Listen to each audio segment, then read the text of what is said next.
Welcome to Living a Dream. So, I went to bed last night after saying my prayers, and I had the weirdest but coolest dream I've ever had in my life. So I went to bed, I closed my eyes, right? And then when I woke up, I wasn't in my room. Actually, I was in a castle. But this wasn't just any castle. This is the kind that you see in movies. It was a really big gray and silver castle with towers here and towers there. It was gold on the top, and on the bridge there were knights. And these knights were on horses, and they looked really cool. There was even a little village where the peasants lived and ate and worked. And I thought, what would be cooler than walking inside of this castle? So I walked in, and the first thing I saw was a royal family.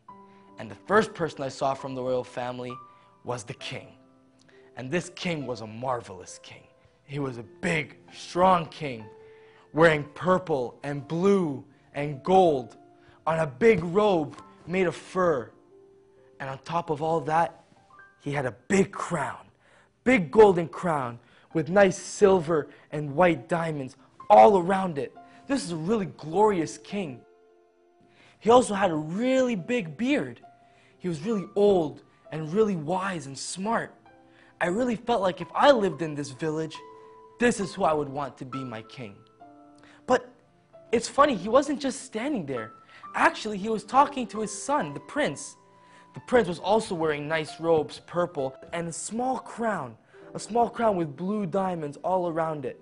But with no beard, he was young. You could really tell that this was the king's son, the prince. And the king was saying something to him. He was saying, you know, son, I entrusted you to do this thing for me. I entrusted you to take care of the servants and treat them well. And so far you haven't been. You've been treating them very harshly. But the prince was very apologetic. And he said, Father, I am so sorry. I will be very nice to these servants. And I will do what I can. Please forgive me. Please. So the king said, son, I will forgive you. And as I forgive you, please do the same to others. Please be the same as I am with you, as you are with everyone around you. The prince, just happy at the fact that he was forgiven, left.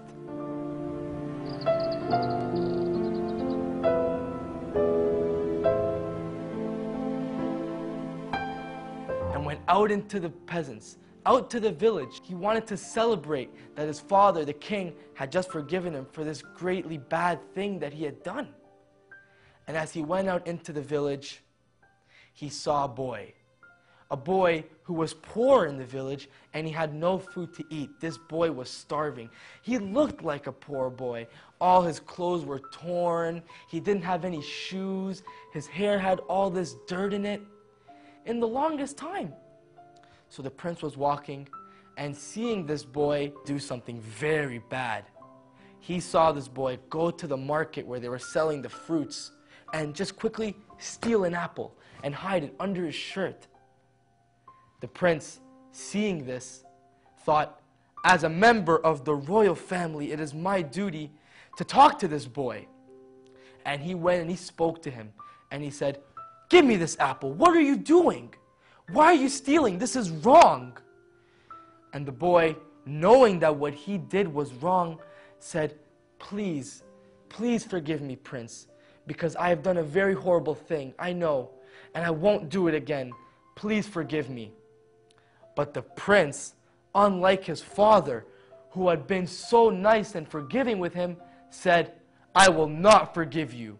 You need to learn your lesson, and you are going to the jail inside the dungeons of the castle. Guards, take him away. And they took 2 guards, brought them, and they carried him away. And as they were carrying him away, the boy did not say a word. He did not say one word. He had accepted what he had done. Fortunately for the boy, though, who came to his rescue, none other than the king with his glorious crown, robe, and his intense knowledge.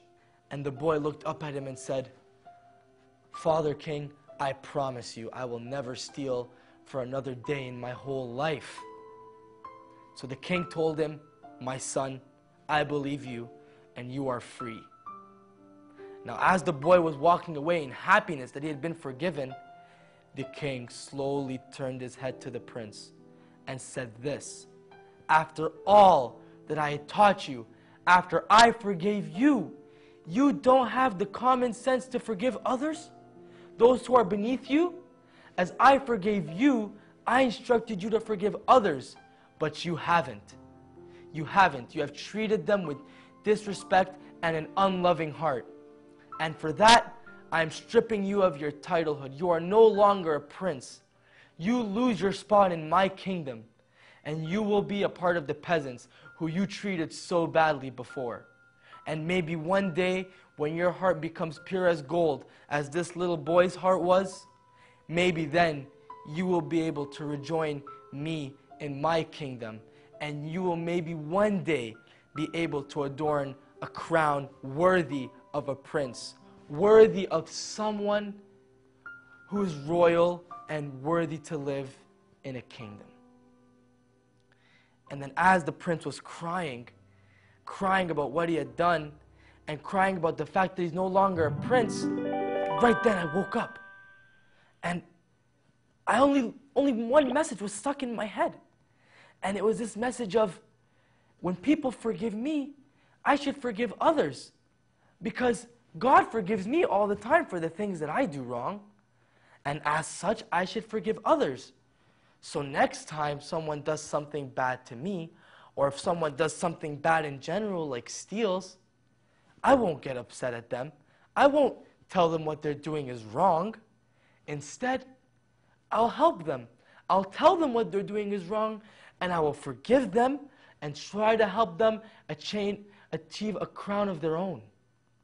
Achieve a kingdom of their own, that they may one day be in the kingdom in heaven. That's what I learned from that dream. And it was seriously the coolest dream I've ever had. I hope you have a dream like that. And I hope the next time that I have a dream, that you're with me like you are now, to share it with me. Thanks for joining me, and I hope you're here next time on Living a Dream.